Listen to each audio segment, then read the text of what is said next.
네, 오늘은 그 지정학적 위기와 또 미국 증시의 고점 우려, 또 이런 부분들이 이렇게 겹쳐지면서 본격적으로 이제 조정이 진행이 되고 있습니다. 지난번에 이제 우리가 크게 빠졌을 때는 엔케 트레이닝 청산이라고 하는 그런 수급적인 요인에 의해서 좀 많이 빠졌었는데 이번 하락은 이 많은 그 악재들이 겹쳐져서 나오고 있는 그런 상황입니다. 뭐 더불어 미국 대선에 대한 불안감도 있고요. 그리고 또 여러 가지로 이 그동안에 이제 한반도는 이 우크라이나 전쟁하고 전혀 무관한 그런 곳이었습니다만은 북한의 이제 병사들이 또 우크라이나에 사실상 이제 파병이 되었다 그래야 돼요. 전쟁에 참여하게 되는 그런 그 데이터들이 나옴에 따라서 결국 우크라이나 전쟁도 우리 안으로 들어오게 되는 그런 어려운 상황에 와 있다 이렇게 말씀드리고요. 오늘 이런 그 와중에 전 세계 증시가 어제 사실 그 골드만삭스 이런 얘기를 했습니다. 그동안에 미국 증시가 소위 2008년 이후에 대규모 양적 완화와 저금리, 제로금리 정책에 힘입어서 연간으로 데이터를 봤더니 11%와 13% 정도 전후 평균적으로 상승을 했는데 앞으로의 10년, 그러니까 2035년까지의 10년은 1년 평균 지수 수익률이 3%를 넘기 어려울 것이다 이렇게 얘기를 하고 있습니다. 그 얘기는 뒤집어서 설명을 하면 미국 증시가 역사적으로 무지무지 고평가된 상황에서 거래되고 있다는 걸 얘기하고 있고, 제가 지난번에도 말씀드렸지만은 오죽하면 소위 내부인 기업 내부인들의 자기 주식 매수 의욕이 10년 만에 최저치를 기록하고 있다라는 그런 데이터가 나왔는데 아주 매칭이 잘 되는 그런 그 데이터가 아닌가 싶습니다. 그래서 주시장 쪽에 뭐 우리 증시는 미리 좀 빠져서 그렇긴 한데 글로벌 증시는 대부분이 다 고평가되어 있는 상태에 와 있다라는 걸 말씀드리고 조정이 불가피하다. 그러면 이제 이런 과정에서 지수 조정이 나오고 지수가 잘 못 가고 전 세계 증시가 그러니까 골드만삭스는 앞으로 10년간 박스권에 갇힐 수 있다 이런 얘기거든요. 그렇다면은 우리 증시의 경우에도 뭐 상당 기간의 기간 조정, 또 행보 조정이 불가피하다라고 말씀드립니다. 그래서 그런 그 관점에서 최근에 삼성전자가 뭐 30년 만에 밸류에이션상으로는 절대 깨지지 않는 영역인 6만 원, 5만 9천 원짜리에 왔으니까 한번 사봐야 되는 거 아니냐라는 얘기를 하는데 전 이 부분에 대해서는 동의하지 않는다. 말씀드립니다. 왜? 전 세계 증시가 빠지고 지정학적 위기는 더욱 고조되고 우크라이나 전쟁하고 전혀 무관했던 한반도가 북한의 잘못된 의사결정 한 방으로 우리도 이제 자칫하면 거기에 연루가 되게 돼 있는 그런 상태입니다. 그래서 그런 그 관점에서 볼 때 여러 가지로 이제 뭐 국제 정세, 그다음에 경기 흐름, 그다음에 이렇게 주가의 높은 고평가 상태 이런 부분들을 모두 고려할 때 주식 투자를 할 때 종목별 선별화와 또 지수와 연관된 종목이 아니라 철저히 이제 개별 종목별 차별화 장세에 대비하자 이런 말씀을 드리도록 하고, 오늘 그런 관점에서 최근에 이제 전쟁 관련주들의 움직임이 있고 또 우리 방산업체들이 신고가 행진을 계속 보이고 있는데 이것은 전 세계에 그 처음으로 64메가드램을 소위 양산에 들어갔던 삼성전자가 1990년대 중반입니다. 그래서 그때와 같은 위치에 있는 것이 우리나라 대한민국의 방위 산업입니다. 그래서 그런 관점에서 앞으로 추세적 상승 계속 할 것이다. 그런 관점 오늘 갖고 왔으니까요. 방산업체에 주목하시고 리뷰 한번 가보도록 하겠습니다. 오늘 그 리뷰할 종목은 어제도 이제 리뷰를 잠깐 해드렸습니다만은 한올 바이오 파마입니다. 이 종목이 이제 오늘 신고가를 또 기록을 하면서 52,000원 2차 목표치를 터치했죠. 그래서 35% 2차 목표치 수익이 됐고요.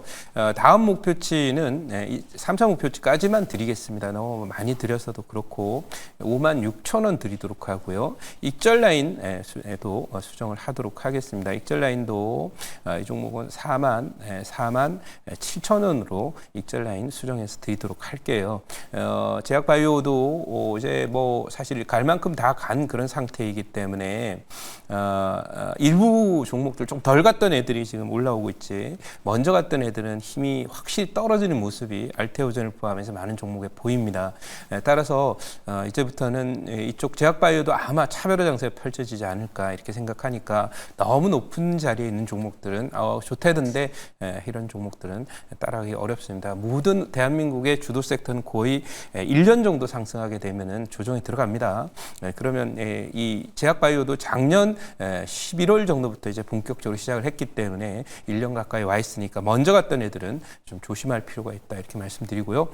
다음 종목 한번 보도록 하죠. 다음 종목은 오늘 이제 종목들이 종목장이 되다 보니까 이 M&A 관련한 종목으로 오늘 목표치 터치를 했어요.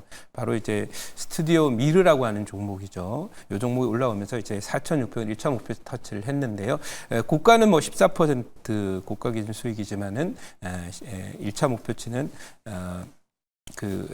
10% 정도의 수익을 냈는데요. 이거는 이제 여기 오른쪽에 거래 터진 걸 이제 차트를 이렇게 보시면은 알 수 있는데, 이 거래를 봤으면 적어도 지난번에 여기 무상증자가 있었던 자리 근처 언저리 8,000원 정도까지는 갈 수 있는데, 목표치 수정을 좀 해드리면은 일단은 다음 타겟 목표치는 5,200원 2차 목표치를 드리고요. 익절 라인은 4,000 여기 300원 정도 해서 대응하시는 것이 좋다. 이렇게 말씀을 드려보도록 하겠습니다.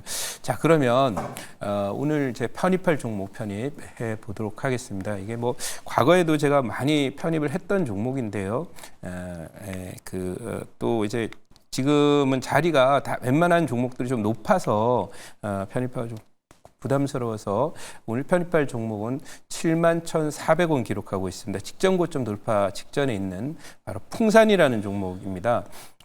무거운 종목입니다만 밸류에이션적인 관점에서 볼 때 이게 퍼가 6배, 7배밖에 되지 않는 그런 회사예요. 실적이 좋은 데 비해서 시세가 잘 안 났는데요. 대한민국의 이 방산업체들은 다 신고가 간다라는 그런 관점에서 보시면 되고, 이거 지금 뭐 포탄 지원 얘기 나오면서 최대 수혜주예요. 그래서 보시면은 이 차트 잠깐 보도록 할게요. 차트 잠깐 보면 직전 고점을 지금 막 이제 돌파하기 직전이에요. 그러니까 바로 보세요. 여기 저 고점, 직전 고점 돌파를 했고요. 전전 고점 돌파를 했고요. 이제 마지막 남아 있는 거는 저 앞에 있었던 지난 4월에 찍었던 고점 돌파가 임박해 있는 그런 상황입니다. 그래서 제가 볼 때는 뭐 이 라인도 간단하게 돌파가 될 것이다 이렇게 생각이 되어지는 것이 풍산이고요. 이 풍산은 뭐 여러분 다 아시다시피 총알 만들고 포탄 만드는 회사입니다. 그래서 그런 부분이고, 지금 뭐 얘기가 나오는 것들이 북한의 이제 그 파병 문제와 관련해서 한국의 또 대응이 본격적으로 나오게 되는데요. 보면은 이제 소구경이라고 하는 총알 같은 걸 얘기하는 거죠. 대구경이라는 것은 포탄을 얘기하는 겁니다. 그래서 각종 군용 탄약과 또 뭐 스포츠 탄약, 또 화약, 탄약 부분품 이런 것들을 이제 만드는 회사다. 이렇게 여러분들 생각을 하시면 되겠습니다. 그래서 당연히 이제 포탄 지원 문제가 나오면 이 종목은 최대 수혜주가 될 것인데요. 자, 준비된 자료를 잠깐 보면서 얘기를 이어가도록 하겠습니다. 자, 오늘 내용을 잠깐 보면은 대통령께서 이제 나토의 정보 공유를 위한 대표단을 신속 파견할 것이다. 무슨 정보를 공유할까요, 여기서? 전쟁 정보를 공유하기도 하겠지만은 일반적인 얘기는 대략 공유가 되어 있죠. 그렇다면 결국 북한군의 동향과 관련된 것들을 체크하기 위해서 대표단을 파견한다라고 하는 그런 얘기고, 또 하나는 여기에 또 하나의 키워드는 신속이라고 되어 있습니다. 신속 대응. 이 신속 대응이라고 하는 것은 뭔가 이제 일이 터졌을 때 나타나는 것이잖아요. 여러분들 뭐 어려운 일 있으면 119 부르지 않습니까? 그런 것처럼 신속 파견이라고 되어 있습니다. 그만큼 이 일이 굉장히 좀 중대한 그런 변화가 된다라는 것을 의미하고요. 다음 장 한번 보도록 하겠습니다.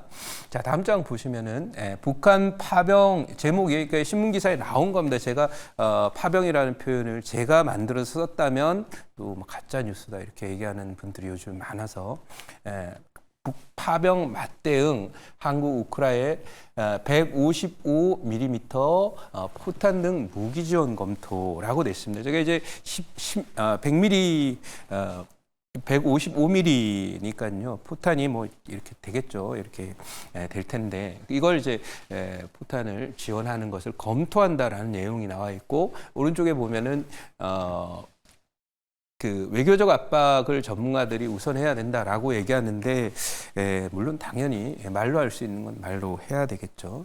그리고 늘 말로 해도 안 되는 경우들이 있지 않습니까? 북핵 문제 같은 경우는 말로 하려고 보다가 결국 미국도 실패하고 한국도 실패를 한 것처럼 말로 안 되는 부분은 또 다른 대응을 해야 된다라는 걸 이제 보여주고 있는데요. 다음 장 또 한번 가보도록 하겠습니다. 그래서 여기에 포탄이라는 키워드가 나왔죠. 풍산이 만드는 거죠. 그래서 풍산은 지정학적 리스크를 타고 방산 부분이 훨훨 매출이 2년 새 34% 증가했는데 이게 끝일까요? 라는 그런 관점에서 봐야 된다. 왜냐하면 포탄이라는 게 이제 계속 사용이 되게 되면은 과거에 쓰던 재고를 다 쓸어다가 쓰게 되잖아요. 근데 중요한 거는 이 전쟁이 2년 이상 이제 진행이 됨에 따라서 그 재고들을 다 썼나 봐요. 그래서 러시아도 이 재고가 없어지면서 어떻게 합니까? 북한에다 포탄 좀 달라고 해야 되는 그런 상황이 됐던 거고 또 북한에서 포탄이 많이 간 걸로 이렇게 알려져 있죠. 심지어 미사일도 갔다라는 얘기도 있는데 어쨌든 그렇고요. 그렇다면 결국 이쪽 EU 쪽에서의 전체적인 포탄 부족 부분 또 우크라이나의 부족 부분을 우리가 메꿔야 되는 그런 상황이 오게 된 거다. 이 정도로 말씀을 드리면서 이 종목 목표치 말씀을 드리도록 하겠습니다. 이 종목 목표치는 1차 타겟 목표치는 대략 8만 2천 원 드리도록 하고요. 네, 손절 라인은 6만 2천 원 드리도록 하겠습니다. 자, 그리고 오늘 4시 30분에 무료 방송 진행하니까요. 이제 시장을 하락하는 그런 흐름에 어떻게 대응할 것인가 주목하실 분들은 4시 반 무료 방송에 많이들 오셨으면 좋겠습니다.